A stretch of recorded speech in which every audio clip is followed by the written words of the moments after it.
Hello friends, இன்றைக்கி திருக்கடிக்காசில் என்னெல்லாம் நினச்சி ஷார்ட்டாக ரிவ்யூ பார்க்கலாம். மீனாவோட வண்டி வந்து திருட்டு போயிருந்தாலும் அதை எப்படியோ கண்டுபிடிச்சி இப்போ நம்ம மீனாவுக்கு வந்து புது ஸ்கூட்டரே வந்து முத்து வாங்கி கொடுத்துட்டாரு. கோயிலில் வந்து பூஜை போட்டுட்டு 2 பேருமே ஜாலியாக ட்ரைவ் போகிறாங்க. ஜாலியாக இருந்தால் தான் ஏதாவது ஒரு பிரச்சனை வருமே, கரெக்டாக வந்து டிராஃபிக் கான்ஸ்டபிள் கிட்ட மாட்டிடுறாங்க. எல்லாருமே சரியாக இருக்குது அப்படி சொல்லிட்டு மீனா ஆர்குமெண்ட் பண்ணாலும் நம்பர் பிளேட் க்ளோஸ் ஆகிருக்கே அப்படின்னு சொல்லிட்டு அவர் ஒரு பிரச்சனை கிளப்புறாரு. அந்த டைம் பார்த்து அருண் வரவும் அதெல்லாம் ஒன்றும் பிரச்சனை இல்லை, நீங்கள் கிளம்புங்க அப்படின்னு சொல்லிடுறாரு. இல்லை நீங்கள் என்ன ஃபைன் கட்டணும் சொல்லுங்கள், நான் கட்டிடுறேன் அப்படின்னு சொல்லிட்டு மீனா சொல்கிறாங்க. அதெல்லாம் ஒன்றும் தேவையில்லை அப்படின்னு சொல்லிட்டு கிளம்புங்க அப்படின்னு சொல்லிடுறாரு. அடுத்து நம்ம ஸ்ருதியோட ஹோட்டல் திறப்பு விழா நடக்குது. மீனா ஃபேமிலி எல்லாருமே வந்திருக்காங்க. இப்போ அடுத்ததாக சீதாவும் வராங்க. ஸ்ருதி வந்து ரொம்பவே ஹாப்பியாக இருக்காங்க. அவங்க வந்து நினச்சபடி சாதிச்சிட்டாங்க, யாரோட ஹெல்ப்பும் இல்லாமல். இப்போ ரெஸ்டாரண்ட் வந்து ஓப்பன் பண்ணிட்டாங்க.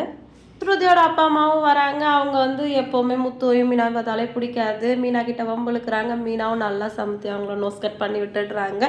நீங்கள் ஏதாவது அவங்க கிட்ட பிரச்சனை பண்ணிடுவீங்களோ பயந்துட்டே இருந்தேன் அப்படின்னு மீனா சொல்லுவோம். ஐயோ அவர் என்ன வேணால் பேசிட்டு நான் வந்து வாயே திறக்க மாட்டேன் அப்படின்னு சொல்லிட்டு முத்து சொல்லிடுறாரு. அதுக்கப்புறம் உள்ளே போனோடனே ஸ்ருதி வந்து செஃப்பை கூப்பிட்டு எல்லாருக்குமே இன்ட்ரடியூஸ் பண்ணுறாங்க. ரவியோட ஓனர் வந்து நீத்து அங்கே வந்திருக்காங்க. இதை பார்த்தோன்னே ஸ்ருதியோட அப்பா அம்மா வந்து சம்மத்தியாக வந்து கடுப்பாகிறாங்க.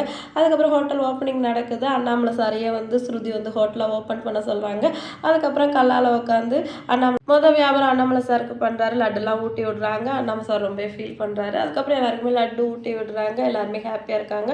அப்புறம் செஃப் கிட்ட வந்து நீங்கள் எல்லாமே நல்லா சமைப்பீங்களா அப்படின்னு முத்து கேட்கவும், எல்லாமே சமைப்பேன் சார், எல்லாமே சைனீஸு மலேசியன் ஃபுட் எல்லாம் சமைப்பேன் அப்படி சொன்னோடனே நம்ம வித்தியாசமாக இருப்பாங்களா, தாருக்காளி அவளுக்கு தான் வந்து மலேசியா ஃபுட்டுங்க பற்றி நல்லா தெரியும், அவளுக்கு ஆக்கி போடுங்க நல்லா சாப்பிடும் அப்படி சொன்னோடனே ரோகிணிக்கு வந்து முந்தி சின்னதாக போயிடுது. சமத்தியாக கடுப்பாகிறாங்க.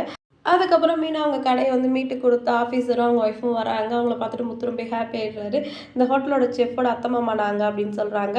அதுக்கப்புறம் மீனா கிட்ட வந்து எல்லாருமே அவங்க சொல்கிறாங்க, முத்து மாதிரி ஒரு ஹஸ்பண்ட் கிடைக்க நீ ரொம்ப கொடுத்து வச்சுருக்கணுமா, அவர் ரொம்பவே நேர்மையாக இருக்காரு, அவர் தான் கடை விஷயத்தில் ஹெல்ப் பண்ணாங்க அப்படி சொன்னோடனே இதை சீதாவும் கேட்டுடுறாங்க.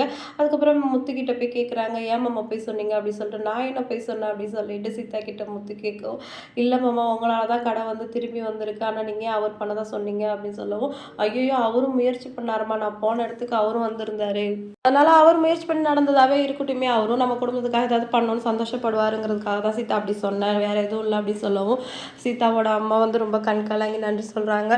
நான் ரொம்பவே மனசு வருத்தப்பட்ட மாப்பிள்ள, அவர் ஞாபகம் வந்த கர்ம மிஷினை தூக்கிட்டு போயிட்டாங்க சொல்லிட்டு உங்களால தான் இதெல்லாம் நடந்துச்சு நினைக்கும் போது எனக்கு ரொம்ப சந்தோஷமா இருக்கு அப்படின்னு சொல்லிட்டு, விடுங்கத்தை நம்ம குடும்பத்துக்காக தானே பண்ண அப்படின்னு சொல்லிட்டு முத்து சொல்றாரு. இன்னைக்கு எபிசோட் வந்து இதோட முடிஞ்சிடுச்சு. இதனால என்னெல்லாம் பிரச்சனை வரப்போகுது அப்படின்னு சொல்லிட்டு வெயிட் பண்ணி பார்க்கலாம். வீடியோ லைக் பண்ணிக்கோங்க. அடுத்த ஒரு சூப்பரான எபிசோட நான் உங்களை மீட் பண்ணுறேன். Tata by.